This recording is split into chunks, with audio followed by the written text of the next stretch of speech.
Hello everyone, welcome to Mathematics Step by Step. I am Ying. So today we'll learn to identify and draw subgraphs and trees, okay? So a subgraph is part of a graph or the whole graph redrawn without changing the original positions of the vertices and edges. A graph H is said to be a subgraph of G if the vertex set of graph H is a subset of the vertex set of graph G. Okay, so later on we'll discuss more on this so that you can understand. Then the H set of graph H is a subset of the H set of graph G. Then C, the vertex pairs of the edges of graph H are the same as the edges of graph G. So in short, a vertex in graph G is a subgraph of graph G, meaning just a vertex itself is a subgraph. Okay, later on we will look at examples related. Then an edge in graph G along with the vertices it connects is a subgraph of graph G. Each graph is a subgraph of itself. Okay, like what we have learned in set before. Let's say A is a subset or equals to B, and B is a subset or equals to A. This implies that A equals to B. Okay, so meaning if the subgraph is totally the same as the original graph, meaning that it is also a subgraph of the original graph. Okay, let's go through example 9 together. Determine whether diagram 1, diagram 2, diagram 3 and diagram 4 are subgraphs of graph G. So this is the original graph. Let's look at diagram 1. So this is P, then this is S, then the edge is named after E5. So yes, this is a subgraph of graph G because the vertex pair for edge E5 is the same. Okay, this is what we said here in condition A and condition B. Okay, then let's see diagram 2. So P here, Q here, here is E1. Oh, there's a loop here in vertex P. So it is different from graph G given. So diagram 2 is not a subgraph because the position of loop E2 is not on vertex Q. The loop supposed to be here at vertex Q, but now it is here at vertex P. So this is not a subgraph of graph G. Then now, diagram 3. So P here, S here, E3 here. So we can see in graph G, this edge is named after E5, but here is E3. So this is also not a subgraph of graph G because the edge connecting vertex P and vertex S is not E3. Okay, then diagram 4. So you can see at vertex Q, this loop now is named after E3, but in graph G is E2. Okay, so this is not a subgraph of graph G because the loop and the edge connecting vertex Q and vertex R are wrong. Okay, here later balik already. Okay, so now we'll learn about a tree. A tree of a graph is a subgraph of the graph with the following properties. Okay, a simple graph without loops and multiple edges. All vertices are connected and each pair of vertices is connected by only one edge. C, number of edges equals to number of vertices minus 1. Meaning if number of vertices equals to n, then number of edges equals to n minus 1. Okay, later we'll look at more examples so that you can understand better. So let's look at diagram 1. This is a tree because all vertices are connected. Every pair of vertices is connected by an edge only. There are no loops or multiple edge. 5 vertices and 4 edges. So now n equals to 5. Number of edges is n minus 1. So this is a tree. Okay, let's look at diagram 2. Diagram 2 is not a tree because vertex B and vertex E can be connected in two ways. For a tree, it must be connected in one way only, okay? So B to E, or B to C to D, then to E, okay? So 2 ways. Then 5 vertices, 5 edges, so this is not a tree, okay?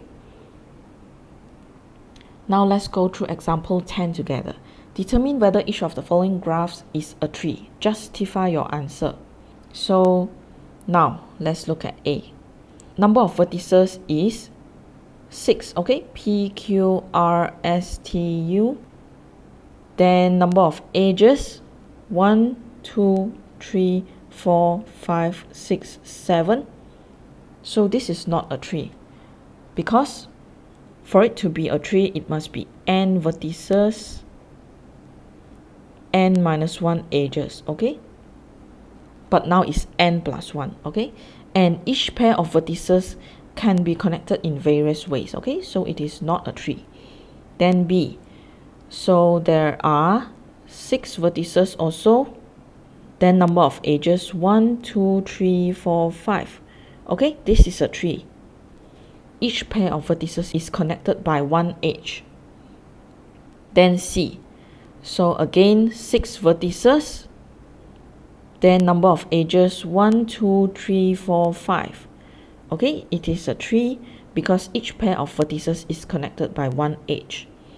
Then D. So again, 6 vertices.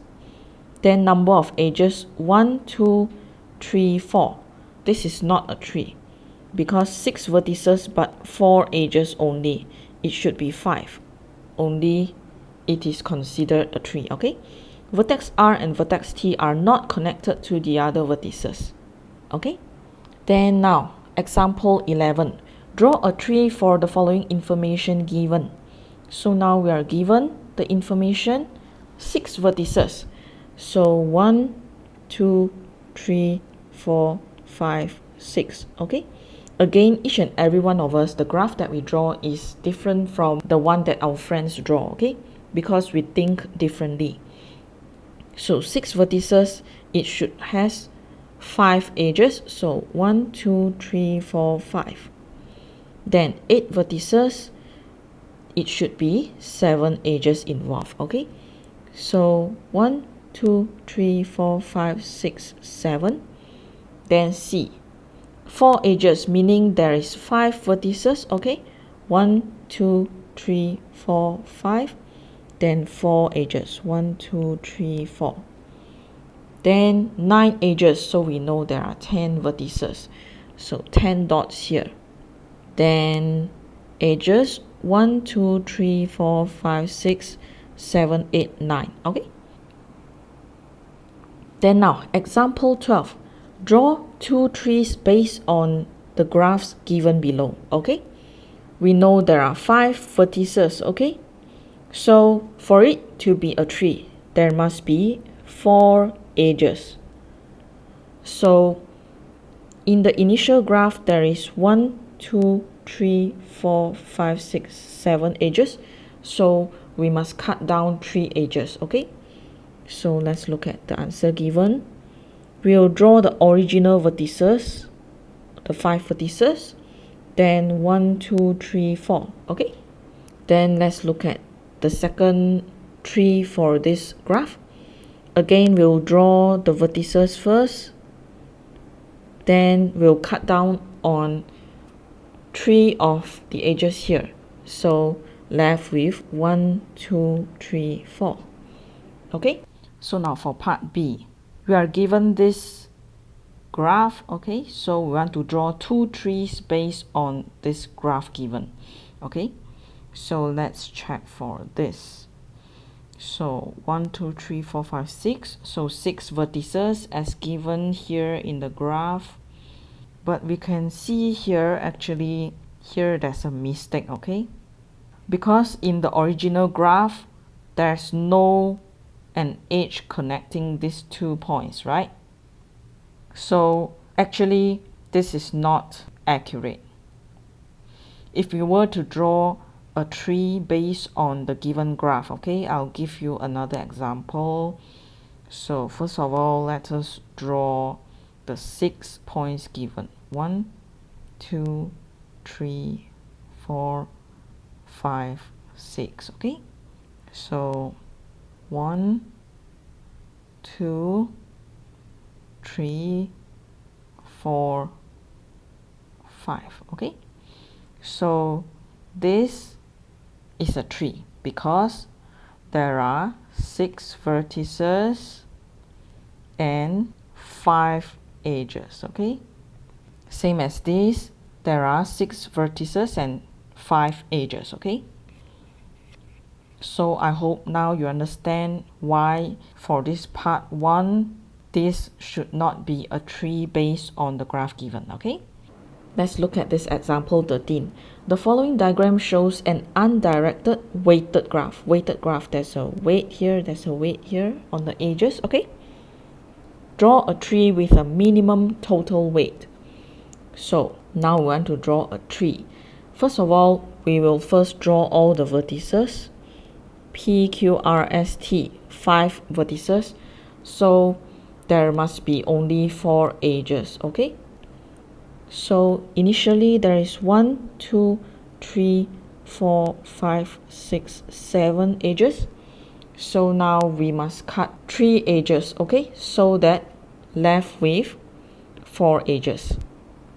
And now we must remove the edges with the greatest weight, because in the question given we want to find the minimum total weight. Okay, so the 3 edges with the greatest weight is 25, 20 and 19. Okay, so we can see this edge is removed, this edge is removed, and this edge is removed. Okay, so but then we can see that this is not a tree because vertex P is not connected to the other vertices. Then 3 edges R, S, S, T, R, T connect 3 vertices only. Okay, so now what we are going to do is, just now we remove this 25 and 19. Okay, so now we will remove 25 only and remain this 19. Okay, because we can see here both lines hilang, so becomes vertex P is not connected to the other vertex. Okay, so we remain this 19, then 10, 12, 14. Okay, so now this is a tree because there are 5 vertices and 4 edges. Okay, so now it is a tree with a minimum total weight. Okay, so how much is the total weight? 19 plus 10 plus 12 plus 14 give us 55. Okay, so now we have reached the homework again. Go back, you guys will complete this homework. Okay, this is a very interesting chapter, so I believe you guys will enjoy this homework. But again, if you guys are struggling in completing all this homework, I've prepared an online course for you guys. Okay, it is a step-by-step guideline in helping you guys to complete all this homework in the textbook, including the comprehensive practice at the back of each chapter. Okay, coming next, we'll learn to represent information in the form of networks. Okay, so do not forget to subscribe to my YouTube channel so that you do not miss out any of my upcoming videos. Okay, I'll see you in the next video. Bye bye.